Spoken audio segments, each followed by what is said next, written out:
Hello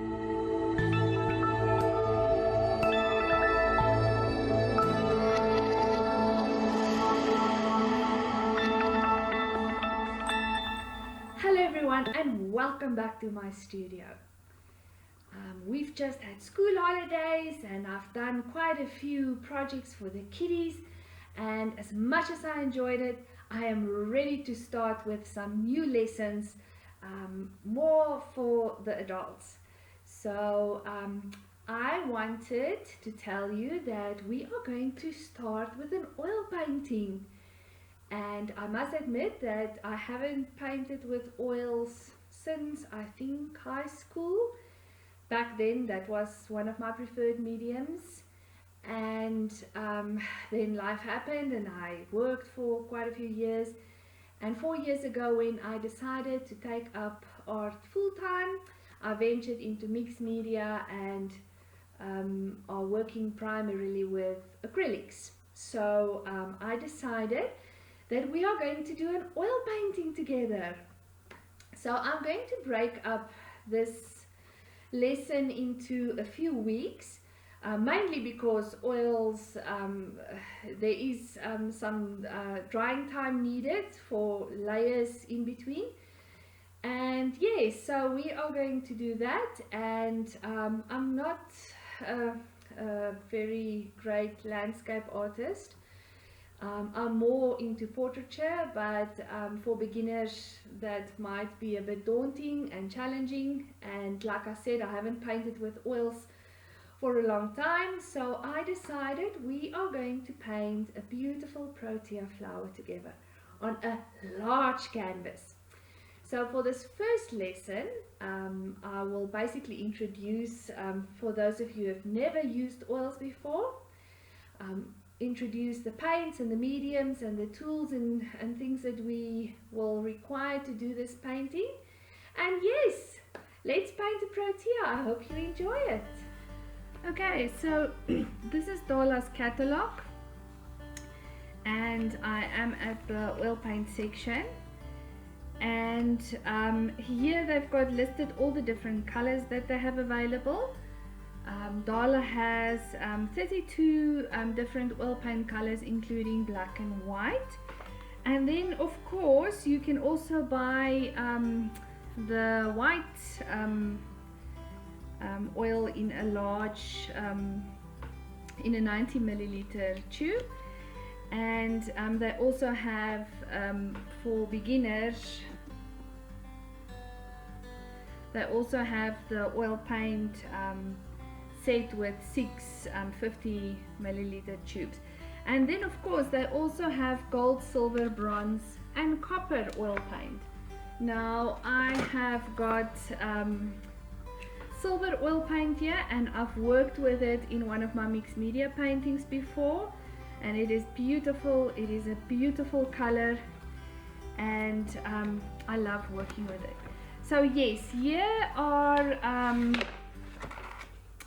the colors that I have. I've got 27 of the oil paints here on my desk, plus the silver, and of course titanium white and lamp black. And then I don't paint with black that often. I prefer to work with Payne's Grey. This Payne's Grey is one of my favorite colors. So here you can see that they've got all the different, using browns and greens and blues, reds and a flesh tone, and of course going to the oranges and secondary colors, and then the yellows. So I will tell you a little bit later, for our painting, or even for any beginner, you don't need to buy all of this to start out with. You literally need black and white, or white and Payne's Grey with 4 or 5 the primary colors, and maybe 1 or 2 extras, and you are sorted. So one of the other things that I want to show you before I move over to the mediums is that Dala now sells the tube ringer. Now what this does is I normally used to, you know, when, like with toothpaste, when your paint tube starts getting emptier, I would normally, you know, just fold it over like this, but then you can easily damage the tube where it folds, and then light will go through it and it will dry and harden there, and it's just a waste of paint. So I saw that they recently in the new catalog, I saw these, and it's absolutely fantastic because all you do is you put in your tube and you hold it tight, and then you start turning it, and it will push all your paint to the front. Now if it starts doing this, then it means this part is full and it can't go any further, and you don't want all the paint to come out in the front, the cap to pop off. So there you can see it. Now it's almost like you have a full tube again. So just to prevent it from going back, I'm going to fold it over like that. Okay, so yes, so for our painting or basic, you know, to start out, you can start with black and white, or white and paints gray, and you need burnt umber, and we will work with phthalo blue and also phthalo green. We're choosing the primary colors now. Let me just turn it like that so that you can see the colors. I just want to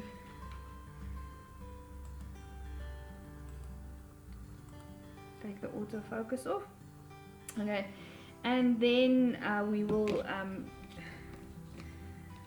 take the yellow ochre. So these are the and of course cadmium light or crimson.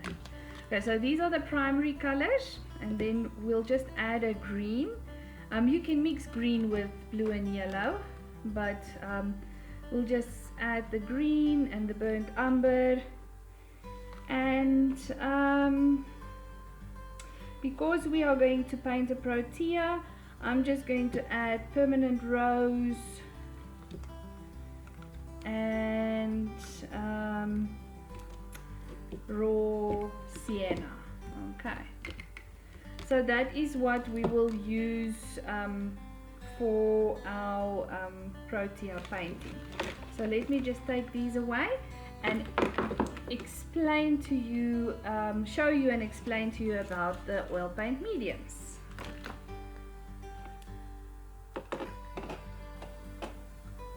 Okay, so before we do the mediums, I just want to show you that you have different, except for brushes, you can also apply your paint with palette knives. Now in the catalog you can see that Dala has got a variety of wooden handle palette knives, but they also have packs with plastic palette knives, and you can also buy a pack of the wooden you know, palette knife kit, so you don't have to buy all of that. As you can see, Dala also has an extensive range of brushes for all different types of paints and different types of art and craft work. But for this oil painting, I decided that I want to use natural bristles.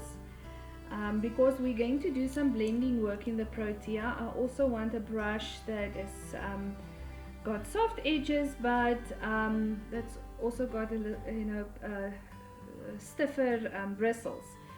So the interlocked series have got flats and filberts. I love to paint with filbert. The filbert is where it has the rounded edges, and that's also perfect for blending. And then I also have two smaller round brushes. So that is what we will use to do our painting. Now I am going to page to the mediums, and that is on page 3 and 4, and I have quite a bit. I think I've got most of the mediums because I would like to show them to you, but for those I don't have, I will just explain to you how it works. So let me get a tear off palette. Now this is very handy for painting. It's 40 sheets of palette paper, and you literally, when you use it, just tear it off and throw it away. So because I leave my book open, sometimes my pages curl up, so I just use a paper clip to keep it down. Okay, so I do have a few of the mediums to show you what it looks like. So the first one that we have here is the linseed oil, and you use it to dilute oil paint. It's a thin carrier oil, and it alters the consistency of the paint. Okay, so let me just pick this up. There you can see the oil. I stopped the video to open the bottle and pour it out before I started the video again. So what it does is it just changes the consistency of the oil, and when you paint with it, depending on how much oil you add to it, it changes the transparency of the paint. So if you mix it with the linseed oil, it will just change the transparency, and you will be able to see the white background. Now this is not actually the best paper to paint on. Let me just get oh, here's a piece of canvas. Okay, so normally when you paint with the oil paint, it will be opaque, but if you dilute it, I've diluted it quite a bit now with the linseed oil, because I want you to see the difference. So depending on how much oil, linseed oil you use, that is going to have an effect on your paint. So this is more transparent because you can almost say you diluted the oil paint with it. Okay, so the next medium is the Artist Oil Paint medium. Now unfortunately I don't have a bottle of that because, like I said, I haven't done much oil painting, and what the Artist Oil Painting medium does is it just enhances the drying time. So when you are very impatient, or when you have a deadline and you don't have days to wait in between, you can mix the oil painting medium into your oil paint, and it will increase not only the transparency and the drying time, but it will also increase, it will give you a glossy effect. The stand oil, I have this little bottle, and I'm going to tell you now, I have never in my life used this. So it is, according to the catalog, it is a clear thick carrier oil for the oil color. It is a thicker version of the linseed oil, and this will improve the gloss and enhance the paint color intensity, and produce an enamel-like finish, which is also yellow resistant, because you know most varnishes, most industrial varnishes that you use, that you buy in stores, and you paint it over your artwork or your craft work turns yellow. So this is yellow resistant. So I am just going to put a drop on this. You can see that it's much thicker. It's almost the consistency of honey, warm honey. Well, not even warm honey, just honey in a bottle. So I'm going to use the same paint color, and I'm just gonna clean out my brush a bit, and what I'm going to do is just add a little bit of that to this beautiful permanent rose color. Oh, I like it. It's thick. It's quite thick. Let me show you. I can see that I am going to prefer this to linseed oil, and I'm just going to paint this side. Now of course it is also going to change the consistency of the paint, and depending on how much you add to it, make the paint transparent. You can see here that although I added quite a bit of this stand oil with the oil paint, it's not as translucent as the linseed oil. So I think, oh, and I love the texture, and I can already see that because even this is still wet, it's not dry yet. I can see if I hold it to the side, you won't be able to see it, that this has got a much more glossy effect than the normal linseed oil. Okay, so this is the this is white spirits. I just have the low odor. They have got the normal white spirits and the low odor. It is used as a paint thinner, and also improves transparency, and it also accelerates the drying time of the paint. So I normally buy it, and I basically use it to clean my brushes with. They also sell turpentine, but I prefer to clean my oil paint brushes with the spirits. Then they also have masking fluid, and it does exactly what the name says.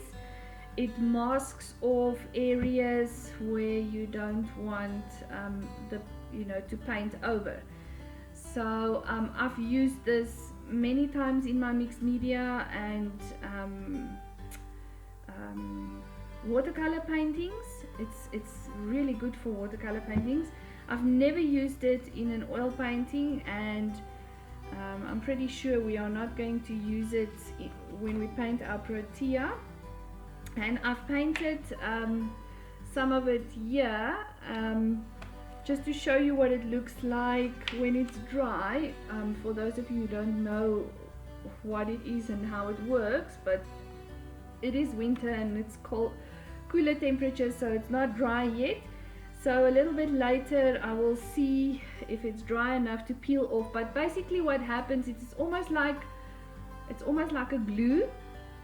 And I don't know if you can remember when you played with a certain type of glue and it gets to your fingers, then it's got like a rubbery effect that we used to sit and peel off from our fingers. Now this is it's not the same product, but it's exactly what it does. It hardens into a rubbery consistency, and you basically rub it off with your finger or with an eraser. And then you get to the area that you masked off. Now I've only worked with impasto medium once, and I loved it. mainly because I love creating texture in my mixed media paintings, and this is exactly what it does. It exaggerates textures and colors on a surface, and it is a matte, quick drying medium that adds a lot of texture, and it looks like peanut butter, so it's exactly what that is. And it creates beautiful, beautiful, beautiful textures. So you can also just mix it with your oil paint.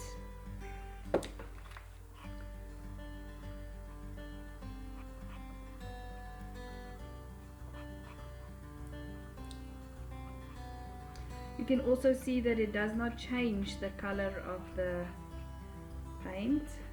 It just enhances it and makes it thick, and you can paint rough textures with a palette knife with your oil paint.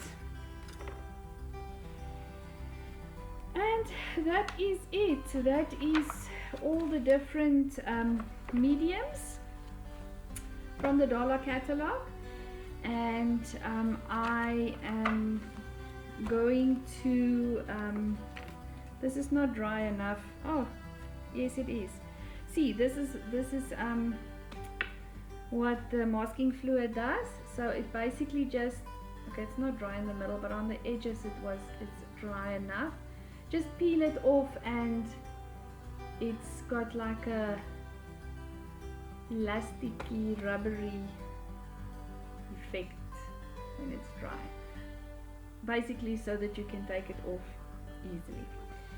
So next week we're going to start sketching out a protea. I will